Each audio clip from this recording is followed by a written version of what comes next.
And when Horus found that Isis would not aid him betray Osiris, he plotted with his conspirators to kill our Lord. He took the firebird, the rod, and slew him. This is the first truth, and is the testimony of Baphomet. And a great cry went up to heaven when it was learned that our Lord was dead and would not walk in the garden again. Then brother fell on brother and fought like beasts and slew those they most loved. Even their wives and children were not spared the sword. Much blood was spilt to his name, and the suffering was terrible. So great was the love they had for Osiris.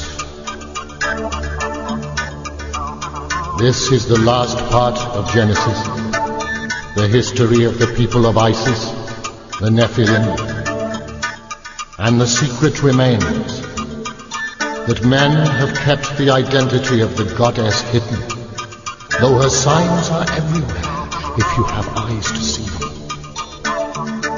Here ends the first garden, though this paradise shall come again, for the world goes on forever.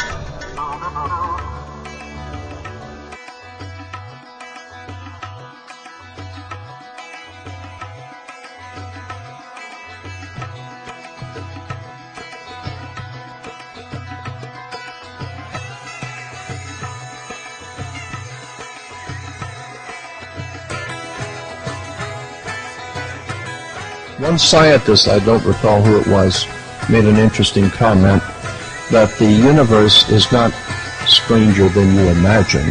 The universe is stranger than you can imagine. And the point being is that you haven't learned anything until you understand how the pyramids were built, the geometrics, the harmonics, the well-established mathematics. I don't see how anyone could possibly say that they are well informed about the modern day world and not realize the importance that this country has played in the development of Europe and the rest of the world. I remember someone saying a long time ago, always trust a person looking for truth. Never trust the one who's found it. The point being is that real divine truth is far, far out ahead of whatever we might begin to understand. Manly Palmer Hall, one of my very good friends, said in one of his lectures,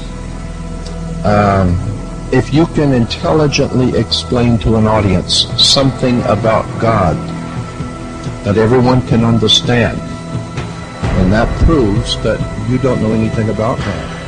Because the God that your pea brain could understand could not be the one that created the universe. The one that created all things is far, far loftier than we have given a correct view of.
to make this a part of its school system seems to be very interesting.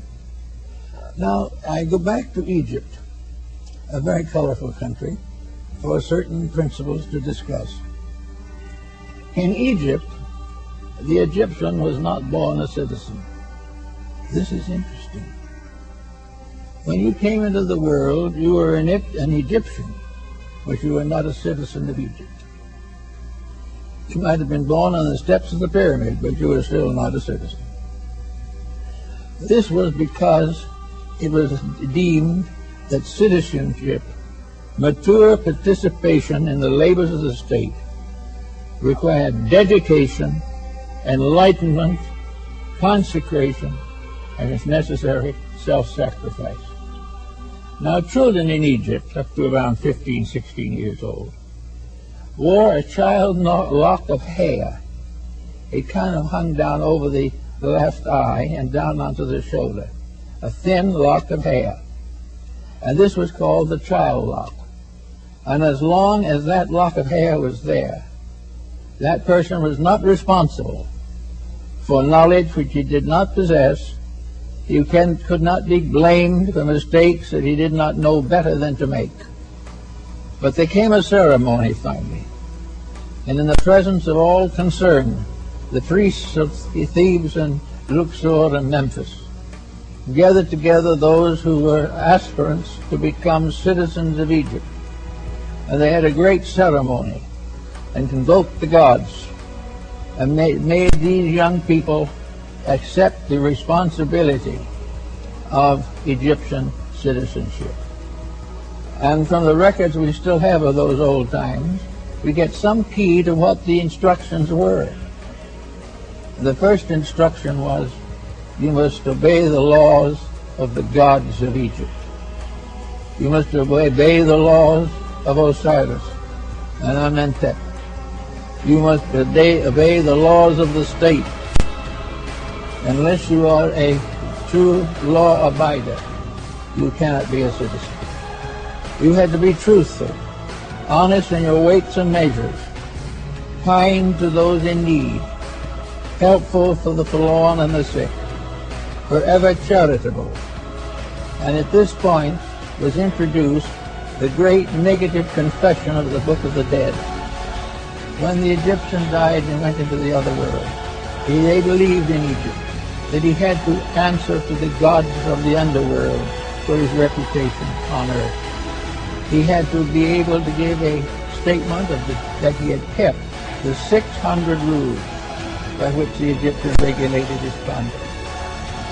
Maybe he couldn't keep them all, but he did the best he could. But he was working always under the pressure of being a good person, a dedicated person, and an Egyptian was an individual who could stand out upon all sides and prove that in every way he was trustworthy, honorable, honest, enlightened, and kind. After he had taken all these obligations so far, the little lock of hair was cut off, and the child became a man or a woman, became an Egyptian citizen, having the privileges and rights of a citizen. But without this bond, it could not happen. So let's move this forward into another type of world and see what we have here now. Supposing we had not here a citizenship by birth, but a citizenship by dedication. Supposing instead of being born an American, we went to school, the lower grades, middle school, and finally graduated from high school. At the time of high school graduation, then citizenship would be a matter of consideration. When the American boy or girl decides to go in for a life of government or statesmancraft, they should not be out merely to get money. There should be reasonable wages, proper salary, proper things necessary, but everything should be pointed to the fact that the citizen is a servant of the needs of the people. Now, if we began producing people who at the age of 14 or 15 decided they wanted to be Americans,